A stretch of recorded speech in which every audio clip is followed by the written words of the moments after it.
welcome to another episode on Healthcare Hub GA233. We hope you had an interesting time watching our previous episodes. On today's episode, we are going to discuss about sudden infant death syndrome. This topic is quite a sensitive one, and we hope that anyone that has been through this situation receive the utmost support as much as they can. What is a sudden infant death syndrome? So, SIDS or sudden infant death syndrome is a sudden unexplained death of a healthy baby. That's after autopsy, examination of the death scene, or the baby's medical history. You actually do not find the cause of death of the child or baby. That's why we term it a sudden infant death syndrome. 90% of these deaths occur among babies that are only 4 months, and they often take place at midnight or dawn. So what brings about a sudden infant death? The actual cause of this death is not known. However, studies show that if you have a low birth weight baby, it stands at a higher risk of dying in its sleep. When we say low birth weight baby, every full term, pregnancy that passes 38 weeks is considered full term. If you deliver the baby's weight should be at least 2.5 kg. If you have a baby that is below this 2.5 kg, it's considered low birth weight. And then if you have a baby that is 1.5 kg, it's considered very low birth weight. This group of babies are often faced with challenges. This is because it's assumed that part of their brain that is responsible for the automatic responses, such as waking up from sleep, heart rate, and breathing, is not well developed, and they stand at a higher risk of dying in their sleep. Also, certain conditions such as respiratory infections. When you go to some communities, they call it catarrh, others call it cold, others call it flu. Babies with cold, flu, or catarrh stand at a higher risk of dying in their sleep because they have challenges with their breathing pattern. Also, some babies' sleep patterns predispose them dying in their cots. In our African communities, when you have a baby, you have various or different types of people visiting, etc. Mostly, we entrust our baby in the care of others, and then we often give our babies to others to put to sleep. Normally, a baby is not supposed to sleep on its side. When we say on its side, like this, or on its tummy, because the muscles at the shoulders are not developed yet, or they don't have control over it yet. Also, they haven't developed the reflex to lift and put the head down. So when you put a baby in its stomach, it's very difficult for the baby to turn when it's having difficulty in breathing. Also, most of our family or those who share the same bed often put babies with their siblings, even father and mother. They stand at a higher risk of dying in their sleep because you may unintentionally put your hand maybe on the throat of the child, or you may cover the nose of the child, or you can even push the baby to the corner of the bed, and the baby might suffocate on the bed and die. And the baby might suffocate and die. Some mothers also breastfeed their babies while they sleep. If you have a bigger breast, your breast can choke the nostrils or block the nostrils of your baby, and the baby might end up dying. Some mothers also put some fluffy objects such as blankets, fluffy animals, etc. in the cots of some babies. Please, you predispose your baby to SIDS. That's the sudden infant death syndrome.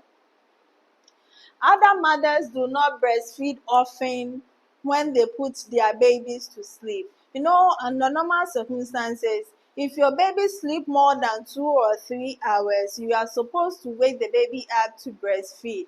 Infants also develop hypoglycemia, that's the low blood sugar. So if you put your baby to sleep and then your baby sleep for as long as 4 hours and you don't wake the baby up to sleep, the baby can develop a low blood sugar and die in his sleep if it's unnoticed. And mothers who do not go for prenatal care, as commonly termed antenatal, you stand at a higher risk of making your healthy baby die in its sleep.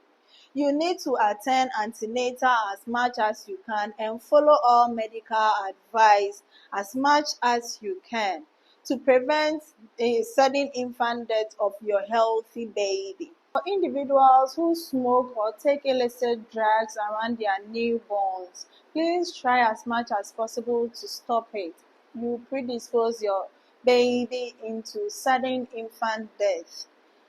And mothers who overheat their babies, when we talk about overheating, we already dress our babies in layers. You wear an inner and then you wear a coverall. Please, let's not add blankets in wrapping our babies up. Study shows that some babies can fall into deep sleep and may not be able to wake up again. So let's try, as Ghana is already hot. Our temperatures can go as high as 33 degrees even during the night. So you don't have to put blankets or wrap the baby in blankets. Dressing the baby in layers is okay. You don't have to add more blankets in covering the baby. How do you prevent a sudden infant death from occurring? Unfortunately, we cannot prevent the death from occurring. However, there are some preventive measures that are taken into consideration to save your healthy baby from dying. Let's try as much as possible to practice safe sleeping pattern. You always put your baby in the back position. Some mothers often complain of the flat head syndrome, that's the plagiocephaly.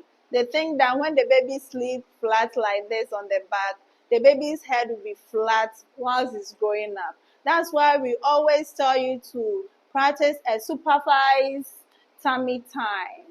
What supervised tummy time is when your baby is awake and you are done working on your activities in the home, you sit by your baby on the bed, you put your baby on the tummy position to practice a supervised tummy time.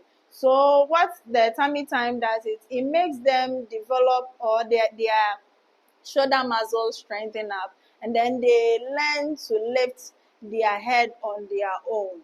Do not put your baby in a tummy time position when you are busy in the kitchen.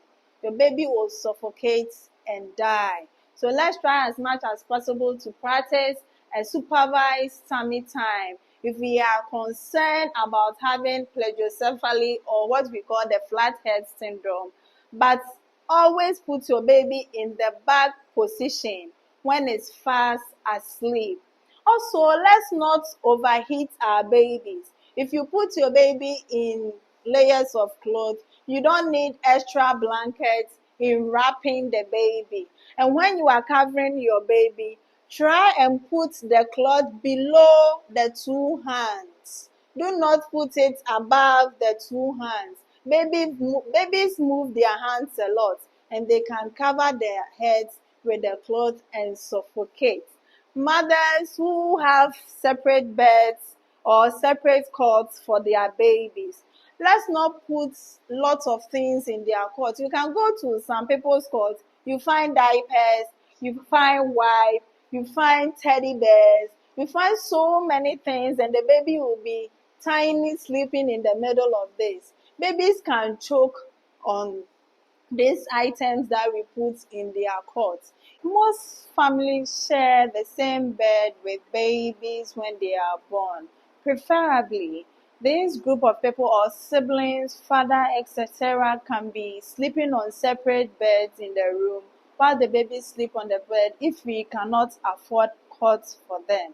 Also, families who smoke or use illicit drugs should try as much as possible to avoid them around the baby because they predispose these babies into dying in their sleep. Studies also shows that Babies who are vaccinated are protected from dying in their sleep. So let's take our babies to receive all their immunizations in our public health units in our various clinics.